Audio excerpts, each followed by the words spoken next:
오늘 성경 예수님께서 이렇게 말합니다. 너희는 이렇게 기도하라. 너희가 누구예요? 마태복음 5장, 6장, 7장 산상수훈을 처음 시작할 때 예수께서 산에 올라가 앉으시니 제자들이 나온지라 입을 열어 가르쳐 가라사대 심령이 가난한 자는. 산상수훈은 제자들에게, 이미 예수 믿고 예수님을 따르는 제자가 된 사람들에게 말씀하는, 다시 말하면 예수 안 믿는 사람이 기도하는 그런 기도가 아닙니다. 이미 예수 믿고 예수님의 제자가 된 사람들에게 기도를 가르칩니다. 외식하는 바리새인이나 서기관들처럼 너희는 기도하지 말아라. 주님의 제자라면 이렇게 기도하라는 겁니다. 이렇게. 단순한 기도의 방법 이상의 의미가 있습니다. 이렇게 기도하라는 말씀에는 기도의 내용, 기도의 순서, 기도의 형식, 기도의 태도, 기도에 관한 일체의 모범적인 모든 내용이 다 담겨진 그런 기도, 기도의 샘플, 기도의 모범, 기도의 표본, 기도의 모형이, 소위 말하는 모델 기도, 예수님이 가르쳐 주신 모델 기도가 이 기도입니다. 어떻게 시작합니까? 하나님을 향하여 먼저 기도를 세 가지를 드립니다. 첫 번째가 하늘에 계신 우리 아버지여. 이 말씀 속에는 기도의 대상이 하나님이야 됨을 가르치고 있습니다. 기도의 대상이 되시는 그분이 어떤 분인지, 기도하고 있는 우리와 어떤 관계가 있는지, 기도의 대상으로 계신 하나님, 그분의 성품, 그분의 특성, 그분의 인격, 그분의 모든 내용을 잘 알고 기도하라, 그런 말입니다. 우상이 아닙니다. 세상에 많은 사람들이 드리는 기도의 대상이 하나님이 아니에요. 나무 보고 빌고, 산 보고 빌고, 바다 보고 빌고, 하늘, 별, 달 여러 가지를 보고 비는 겁니다. 그들의 기도의 대상은 하나님이 아닙니다.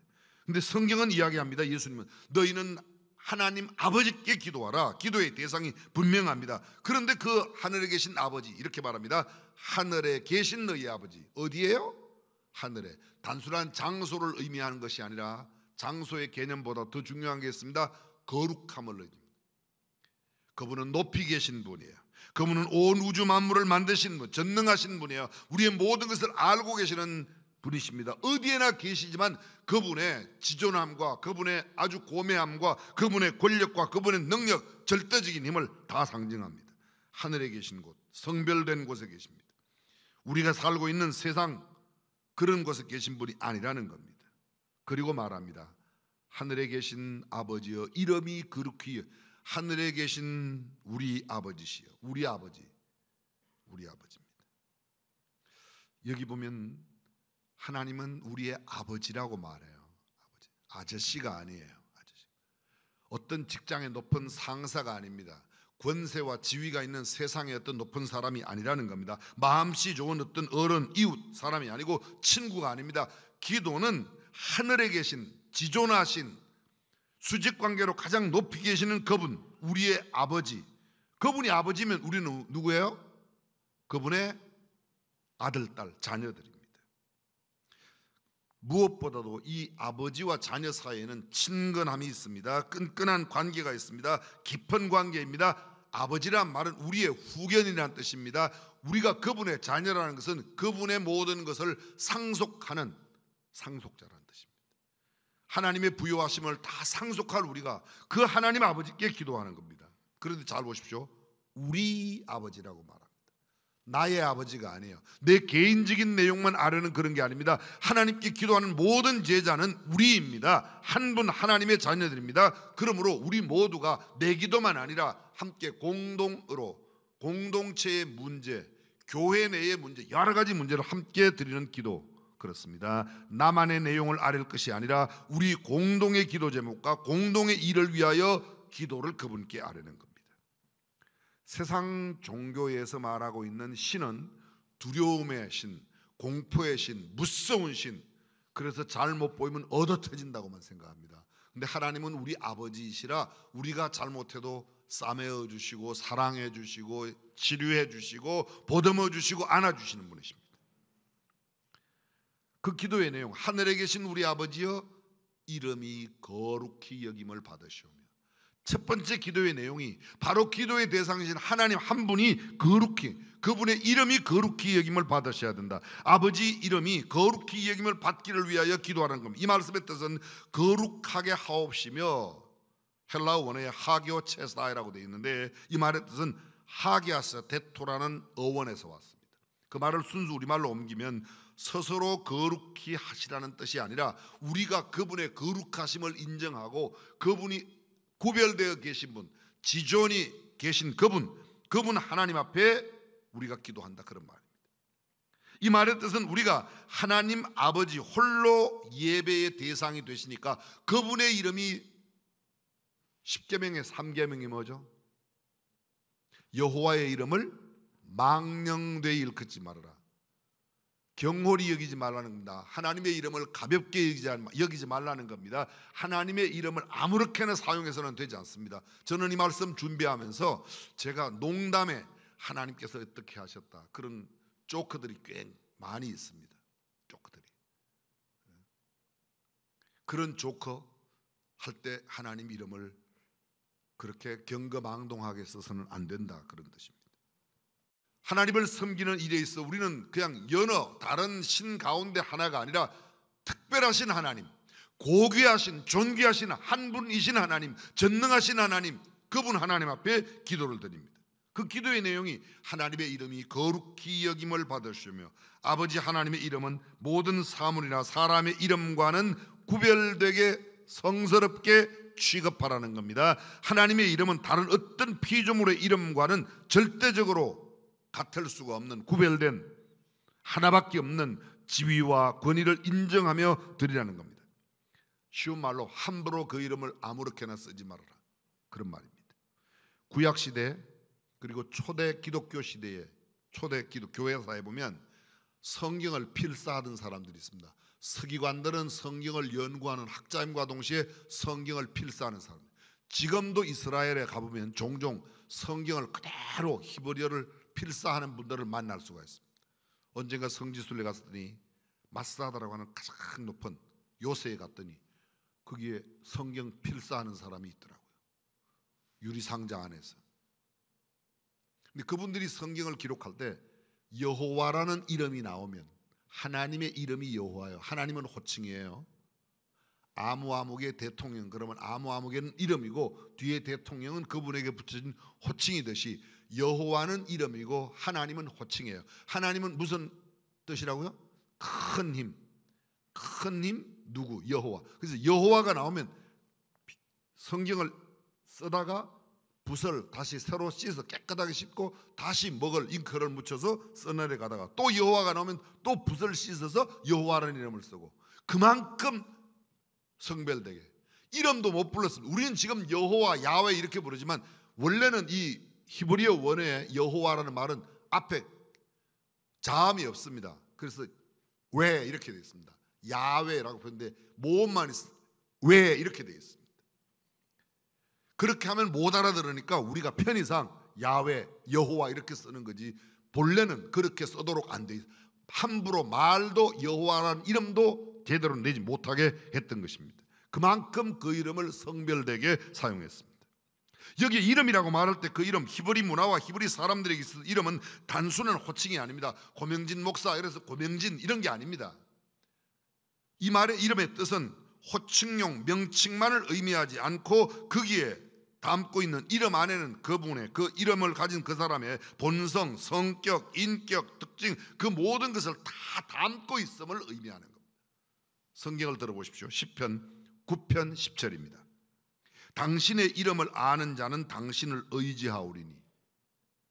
고명진 이름 안다고 고명진을 의지하는 게 그런 게 아닙니다. 여호와의 이름을 안다고 여호와를 의지하는 게 아니라 여호와의 이름, 하나님의 이름인 그 여호와를 알면 그 이름이 갖는 의미, 여호와가 어떤 분인지, 여호와의 독특성, 여호와의 품성, 여호와의 능력, 여호와의 모든 권능, 그것을 다 알면 하나님을 의지하지 않을 수 없다는 겁니다.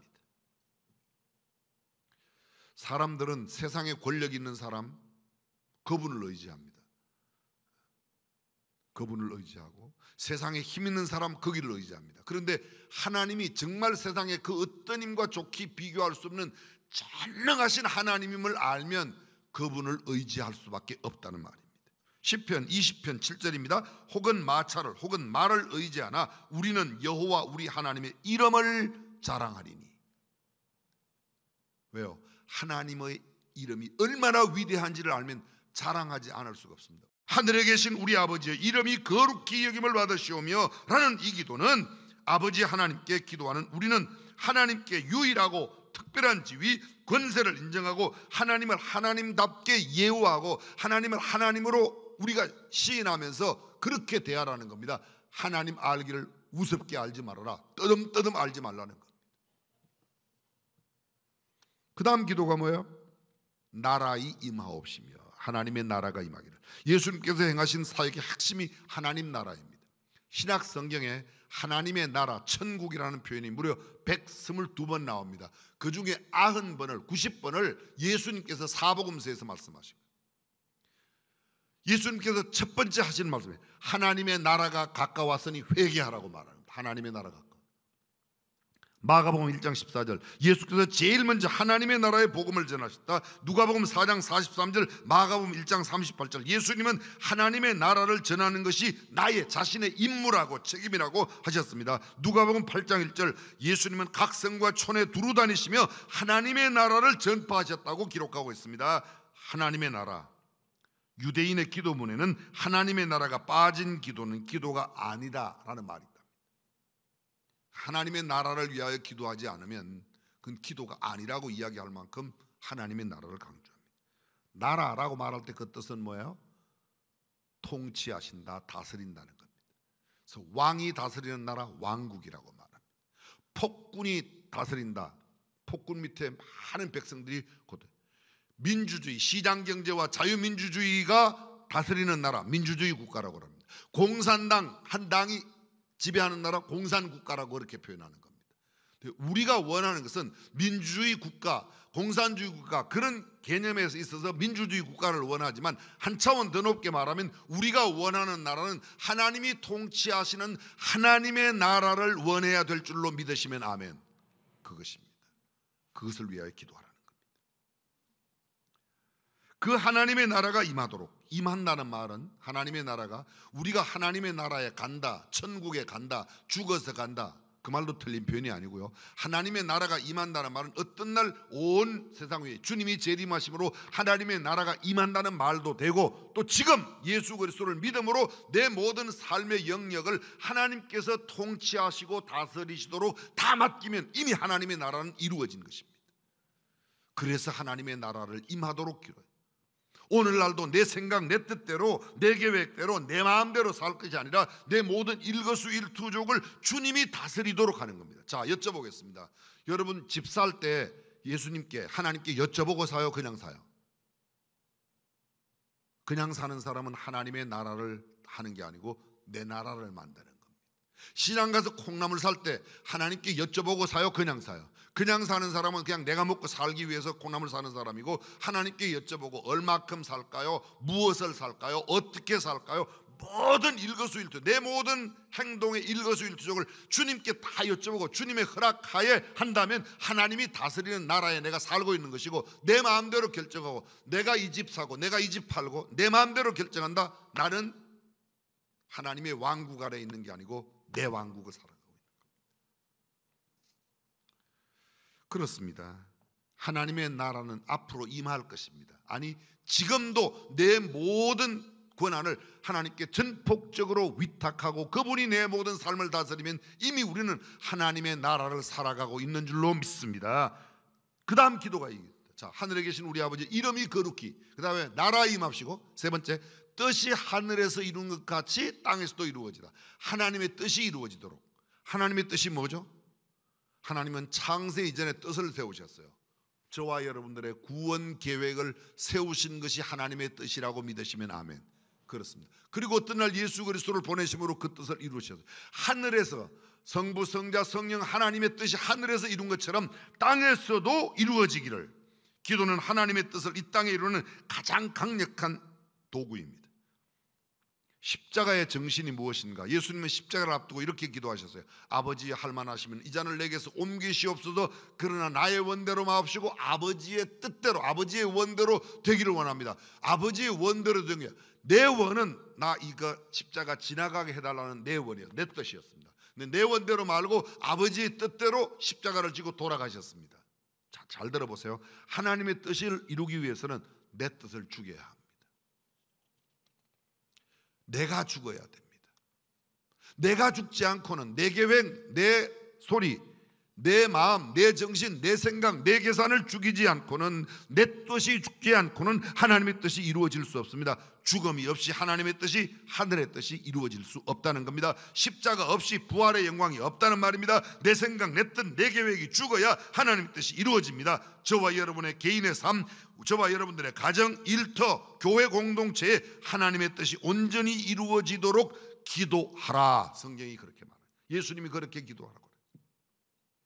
우리가 주로 기도할 때 드리는 건, 하나님 요거 해주세요, 우리 아들 요렇게 해주세요, 요거 팔리게 해주세요, 요거 이렇게 해주세요. 내 뜻을 찾고 해요. 그것이 이루어지면 기도 응답이라고 생각합니다. 기도의 응답은 나는 원하는 게 이것인데요, 하나님 나는 요번에 이 집 팔리는 게 제가 원하는 바인데요, 하나님의 뜻이 팔리는 게 아니라면 하나님의 뜻대로 되게, 그게 하나님의 뜻을 구하는 기도입니다. 주님께서 가르쳐 주신 처음 세 가지의 기도, 이름이 거룩히 여김을 받으시오며, 하나님의 나라가 이루어지기를 바라며, 세 번째 하나님의 뜻이 우리를 통하여 이루어지기를 바라는 기도. 이것은 단순한 기도만 하고 끝나는 게 아닙니다. 그 기도를 이루기 위하여 내가 그렇게 삶을 살아야 합니다. 주님의 존귀하신 이름만 거룩하게 나타나기를 위해 내 이름은 나타나지 않아야 되고, 주님의 나라가 임하기 위하여 주님의 통치만이 이루어지도록 나의 주장, 내 힘을 내려놓아야 하고, 하나님의 뜻이 이루어지도록 내 뜻과 내 생각, 내 계획, 내 사고, 내 경험을 모두 포기할 때 하나님의 뜻이 이루어지는 겁니다. 내 뜻대로 다 되고 하나님의 뜻도 이루어지고 그런 건 없습니다. 얼마나 많은 사람들이 예수 믿는다고 말하면 내가 아뢰는 소원이 이루어질 때만 기도 응답을 받았다고 생각해요. 아닙니다. 하나님의 뜻이 이루어지는 겁니다.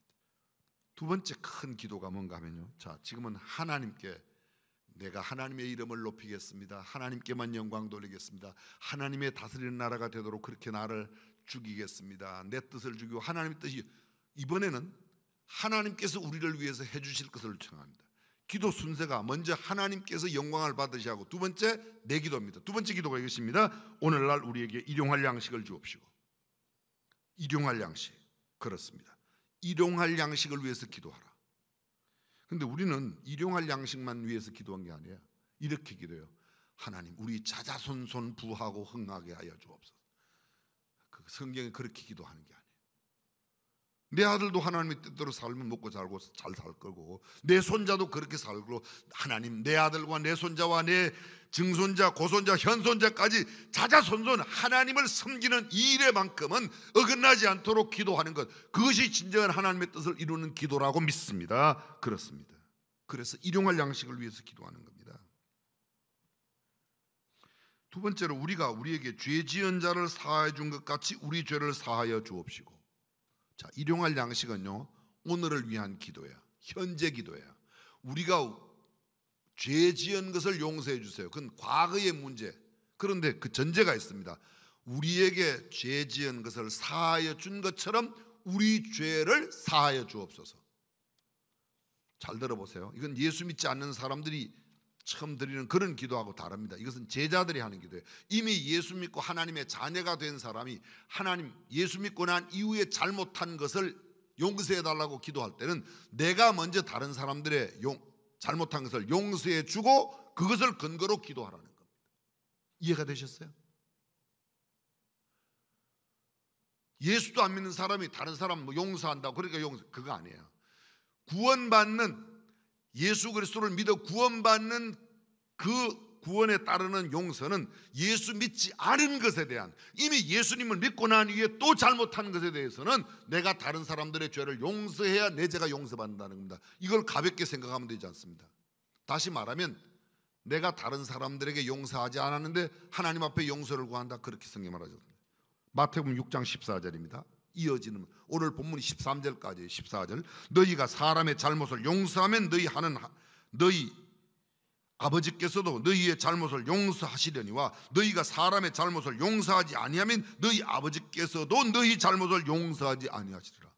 우리의 용서의 전제가 우리가 하나님 앞에 용서받아 하나님의 자녀가 된 사람이 먼저 남을 용서해라. 그러면 하나님도 너희 죄를 용서한다.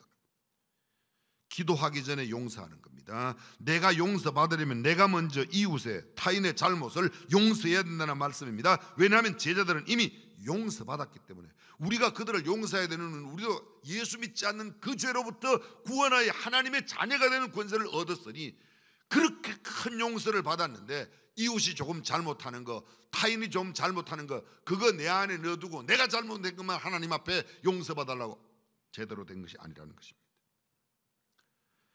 제자들은 반드시 먼저 사과해야 합니다. 땅에서 풀어야 하늘에 풀리고 땅에서 매면 하늘도 매이게 되어 있습니다. 하나님의 용서를 기대하십니까? 내가 먼저 타인의 잘못을 용서하고 내 안에 원망과 시비와 미움과 증오와 불평 불만이 가득하였던 것을 없이 하고 그거 해결하고 난 뒤에 하나님께 나와서 성경 뭐라고 말합니까?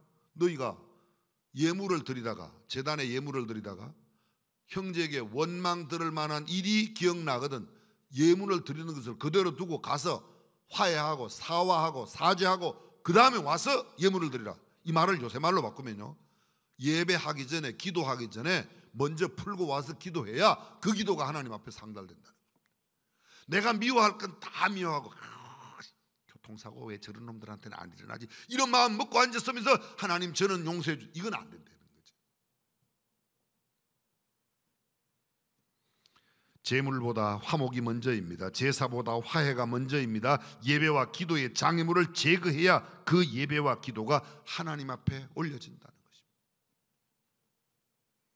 세 번째 기도와 일용할 양식을 주옵시고 우리가 우리에게 죄진 자를 사하여 준 같이 우리 죄를 사하여 주십시오. 그 다음에 마지막 기도, 우리를 시험에 들게 하지 마옵시고 다만 악에서 구하옵소서. 시험에 빠지지 않게 기도. 이건 미래를 위한 기도입니다. 시험은 우리를 주님으로부터 멀어지게 합니다. 형제들로부터 가족들로부터 멀게 만듭니다. 하나님은 시험에 빠져 있는 사람을 가까이 하지 않습니다. 교회 공동체는 시험에 들기에 아주 매우 적합한 공동체예요. 왜냐하면 여기는 전부 다 죄인들이 모여서 그래요. 우리가 다 연약한 존재들이 왔기 때문에. 교회는 앞에 여기 큰 소리 치는 목사나 옆에 여러분 옆에 앉아 계시는 장로님, 권사님, 집사님 모두 다 연약한 존재들입니다. 그래서 그 연약한 존재의 연약함이나 무기력함이나 범죄한 것이 보이기가 쉬워요. 그것 보고 시험에 빠지지 말라는 겁니다. 목사 설교는 잘하더만 사는 건 엉터리세. 그것 때문에 시험에 빠지지 말라는 겁니다. 저 사람 지난번에 기도할 때는 유창하게 기도하는 권사님이 왜 저리야. 그렇게 우리가 시험에 빠지기 쉬워요. 실제적으로 하나님에게 실망해서 교회를 떠나는 사람은 거의 없습니다. 예배당 공동체에 모여있던 사람들이 떠나는 것은 거의 목사 보고 떠나고 장로, 권사, 집사 보고 떠나지 새가족 보고 떠나는 사람도 거의 없습니다. 교회 내에서 싸우는 사람들은 거의 교회 오래 나온 사람들끼리 싸우지 새가족은 절대로 싸우지도 않아요. 여러분 새가족이 교회 깼다는 이야기 들어봤어요? 그긴 장로하고 목사하고 싸웠대. 그런 이야기는 아주 비일비재하게 그 인간의 죄된 성품을 그래서 시험에 들지 않도록 기도하고 악에서 구해달라고 기도하라는 겁니다. 시험에 들면 신앙의 위기가 옵니다. 하나님으로부터 공동체로부터 멀어집니다. 시험에 들지 않게 악에서 구해달라는 기도, 그래서 드리라는 겁니다. 왜요? 교회 공동체 내에는 그렇게 시험에 빠질 기회가 너무도 많기 때문에, 악에 빠질 기회가, 죄악의 소굴에 가서 여기 예배당 예수 믿는 사람들이 무슨 특별한 깡패 공동체, 무슨 죄악 공동체 잘 안 들어가요. 그런 데 가서 시험에 빠지고 그런 데 가서 악에 빠지는 게 아니라 여기 예배당 내에서 교회 공동체 내에서 악에 빠지기 쉽고 시험에 들기 쉬우니까 그렇게 기도하라는 겁니다. 그래서 이런 기도는 필수적입니다. 기도는 예방 기도입니다. 미래를 위한, 우리가 흔히 그렇게 말하죠. 예방이 치료보다 낫다. 병 들고 나서 치료하기보다 병이 들기 전에 미리 예방하라. 그래서 기도도 예방 기도를 하라는 겁니다. 그 예방 기도가 뭐야? 시험에 들지 않게 악에서 구해달라는 기도입니다. 그리고 기도의 마지막 송영입니다.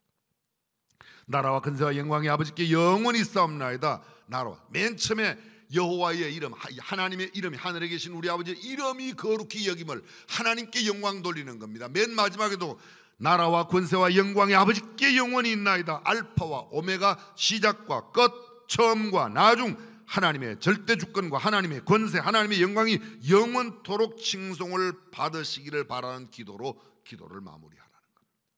정리해 보겠습니다. 하나님과 관계에서는 하나님의 이름이 거룩히 여김을, 하나님의 나라가 임하여지기를, 하나님의 뜻이 하늘에서 이룬 것처럼 땅에서도 이루어지기를, 인간관계에 있어서 하나님 앞에 하나님께서 해주십시오. 일용할 양식을 주십시오. 우리 죄를 사하여 주십시오. 시험에 들지 않게 악에서 구해 주십시오. 그렇습니다. 주님께서 가르쳐주신 이러한 아름다운 기도로 저와 여러분들이 살아 우리 주변의 사람들이 우리의 기도를 통해서 우리의 삶과 우리의 모든 태도를 통해서 주님 앞에 영광 돌리는 아름다운 결과가 있기를 주님의 이름으로 축원합니다.